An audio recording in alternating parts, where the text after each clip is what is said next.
Nah, guys, kembali lagi di channel Aprisitorus, di mana channel ini akan memberikan diri kamu suatu informasi baik dari pekerjaan, asmara, keuangan, serta kehidupan diri kamu secara general. Sebelum saya memberikan suatu informasi dari berbagai aspek yang barusan saya katakan tadi, saya juga mengingatkan kepada teman-teman, informasi yang saya berikan terhadap diri kamu bukan suatu acuan untuk kamu ambil dan untuk kamu terima.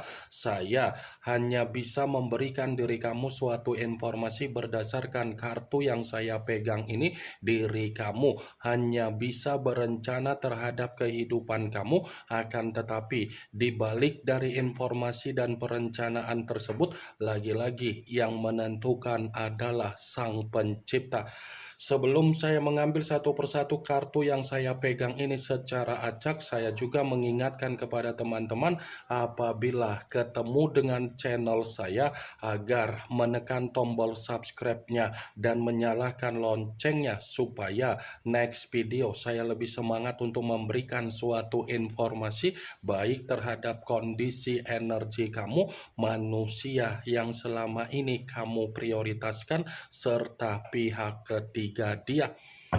Oke wak geng, kali ini saya ingin mengambil satu judul, tetapi judul tersebut masih ada kaitannya dengan kartu yang saya pegang ini. Apa yang ingin disampaikan oleh kartu yang saya pegang ini ketika saya mengatakan apakah manusia itu menyadari kondisi dia terjebak dengan permainan yang dilakukan oleh pihak ketiga secara unsur mistis. Apakah kartu yang akan saya ambil nanti akan memberikan suatu gambaran yang bersifat positif atau memang justru kebalikannya? Kita langsung saja. Saya akan mengambil beberapa kartu, di mana kartu yang akan saya ambil nanti bisa saja bersifat resonate, bisa saja tidak bersifat resonate. Semuanya saya kembalikan terhadap pola pemikiran kamu, semuanya saya kembalikan terhadap situasi energi yang kamu miliki untuk saat ini.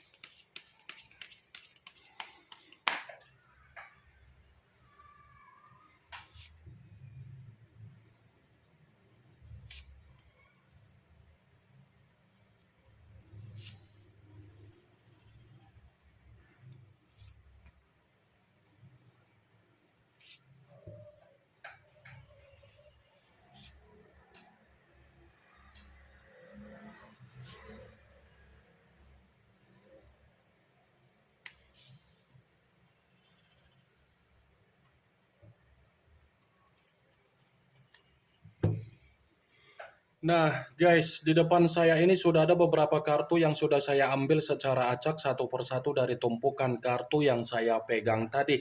Apakah kartu yang ada di depan saya ini akan memberikan suatu gambaran yang bersifat positif atau memang justru kebalikannya? Kita langsung saja. Muncul kartu ini, sekali lagi saya mengatakan muncul kartu yang saya pegang ini, di mana kemunculan kartu yang saya pegang ini seperti memberikan suatu isyarat atau gambaran, tetapi gambaran yang ingin saya sampaikan terhadap diri kamu, terlebih dahulu saya ingin mengarah terhadap diri kamu sebelum saya mengarah terhadap judul tersebut. Kenapa terlebih dahulu saya ingin mengarah terhadap diri kamu? Kalau saya katakan kembali perihal dari kondisi komitmen kamu, sepertinya komitmen kamu itu tidak sesuai dengan apa yang menjadi ruang lingkup secara karakter kamu. Ya, ibaratnya komitmen kamu itu tidak sesuai dengan apa yang menjadi keinginan kamu. Ini The Empress. Apa yang menjadi keinginan kamu secara komitmen satu pun tidak terjadi. Tetapi keinginan dari manusia itu semuanya terjadi. Kalau saya mempertanyakan terhadap diri kamu, bagaimana ruang gerak kamu ketika kamu ada komitmen terhadap manusia itu? Apakah ruang gerak kamu stuck dalam satu posisi, atau memang ruang gerak kamu sesuai dengan apa yang menjadi keinginan kamu? Saya hanya sekedar ingin mempertanyakan saja, Wak Geng, karena dibalik dari apa yang menjadi pertanyaan saya tadi, kamu yang bisa memberikan suatu jawaban. Karena kamu yang lebih mengetahui, sekalipun saya mencoba untuk memberikan suatu jawaban dari apa yang menjadi pertanyaan saya tersebut, ada kemungkinan besar manusia itu sudah menang banyak ketika ada komitmen terhadap diri kamu. The Empress, apa yang tidak kamu berikan? Afirmasi positif sudah, manifestasi yang bersifat positif sudah, tanggung jawab yang bersifat positif sudah. Tetapi manusia itu bagaimana? Boro-boro memberikan afirmasi, secara tutur perkataan saja dia selalu menyudutkan diri kamu, dia selalu menyinggung perasaan kamu, dia selalu menimbulkan yang namanya konflik. Apa yang barusan saya katakan tadi bukan berarti saya ingin mensugesti apa yang menjadi pemikiran kamu agar pemikiran kamu bermain dengan apa yang menjadi ucapan saya tersebut. Saya hanya sekedar memprediksikan kartu yang saya pegang ini.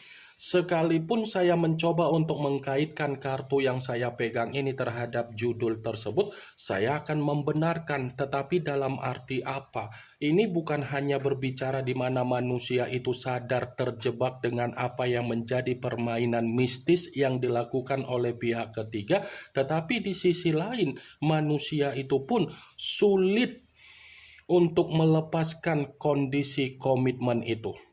Walaupun saya mengatakan manusia itu sudah ingin pergi, belum tentu secara batin atau secara mental atau secara pemikiran dia benar-benar lepas dari kendali permainan mistis Wak Geng. Ini kondisi dia dari permainan mistis pihak ketiga sudah membuktikan bahwasannya manusia itu bersifat tercekik. Muncul kartu The High of Priestess, yang dimana kemunculan kartu ini berbicara secara pendeta, tetapi pendeta perempuan. Kalau seandainya saya mencoba untuk menarik dari kata pendeta, pendeta yang saya tarik ini lagi-lagi masih membenarkan judul itu, tetapi dalam arti apa? Mistis yang dilakukan oleh pihak ketiga ini secara tidak langsung sudah membuat manusia itu seperti orang yang kebingungan, seperti orang yang bersifat linglung, atau mungkin mistis yang dilakukan oleh pihak ketiga terhadap manusia tersebut ini sudah membuktikan manusia itu menerima apa yang menjadi resikonya sendiri, kabar buruknya sendiri, dan dampak buruknya sendiri, baik secara keuangan, kesehatan, ataupun aspek yang lain. Muncul kartu The Emperor, yang dimana kemunculan kartu ini mengarah terhadap unsur api, berlambangkan 3 zodiak, Aries, Leo, dan Sagittarius. Kalau seandainya saya mencoba untuk mengesampingkan ketiga zodiak yang barusan saya katakan tadi, lagi-lagi kartu ini pun membenarkan judul itu. Tetapi dalam arti apa? Di satu sisi memang dia, saya katakan, sadar, tetapi kesadaran yang dia miliki belum tentu memastikan manusia itu ada kesetabilan secara pemikiran. Alam bawah sadar dia sudah sadar, tetapi pemikiran dia masih mengarah terhadap pihak ketiga Wak Geng.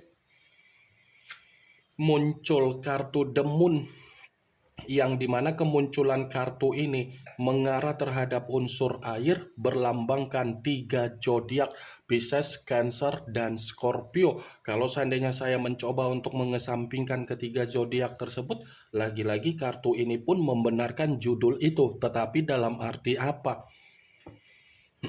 Kalau dia pergi meninggalkan pihak ketiga, ini kondisi manusia itu bersifat bahaya. Bahaya karena apa?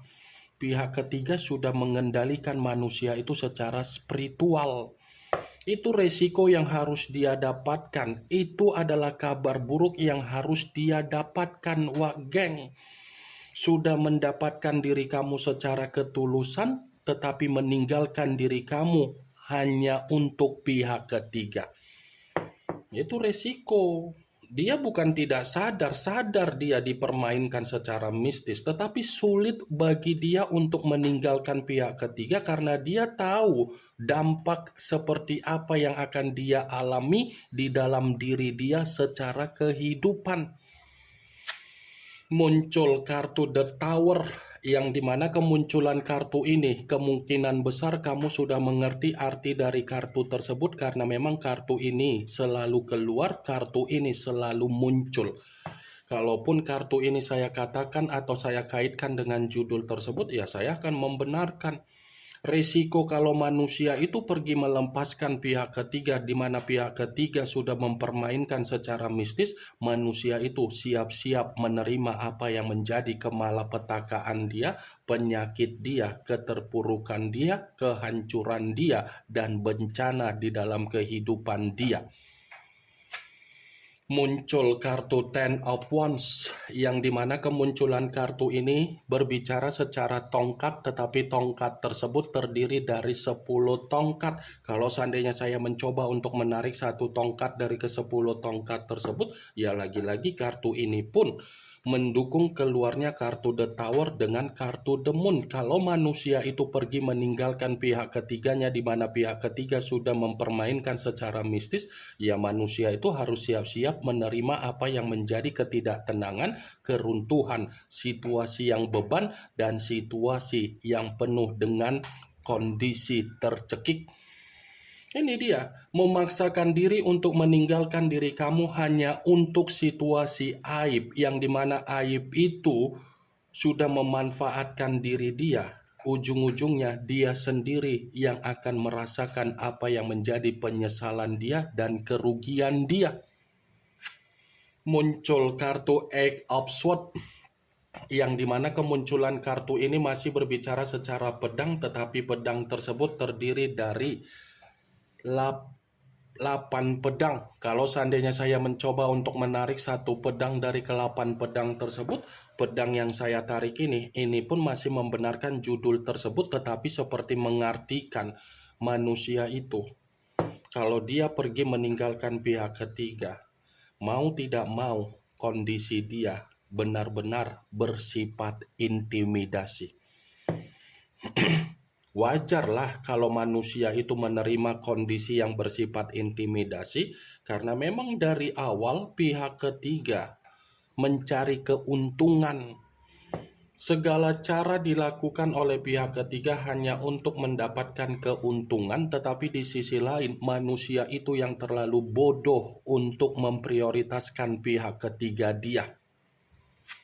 Muncul kartu Ten of Swords, yang dimana kemunculan kartu ini masih berbicara secara pedang, tetapi pedang tersebut terdiri dari 10 pedang. Kalau seandainya saya mencoba untuk menarik satu pedang dari ke-10 pedang tersebut, ya lagi-lagi kartu ini pun masih membenarkan judul itu, tetapi dalam arti apa? Kalau dia pergi meninggalkan pihak ketiga, di mana pihak ketiga sudah mengunci manusia itu secara unsur mistis, manusia itu siap-siap menerima kondisi kehidupan yang bersifat titik terendah di dalam kehidupan wagek. Mau tidak mau dia harus menerima apa yang menjadi kondisi titik terendah di dalam kehidupan dia, karena memang itu adalah resiko yang harus dia alami. Ini yang ingin saya sampaikan terhadap diri kamu dari berbagai kartu yang saya pegang ini. Kemunculan kartu Ten of Swords yang terdiri dari 10 pedang sebagai kartu terakhir yang ingin saya katakan terhadap diri kamu, sebagai kartu kesimpulan yang ingin saya sampaikan terhadap diri kamu. Yang positif ambil, yang negatif buang. Sekian dulu informasinya. Salam kartu tarot, salam zodiak.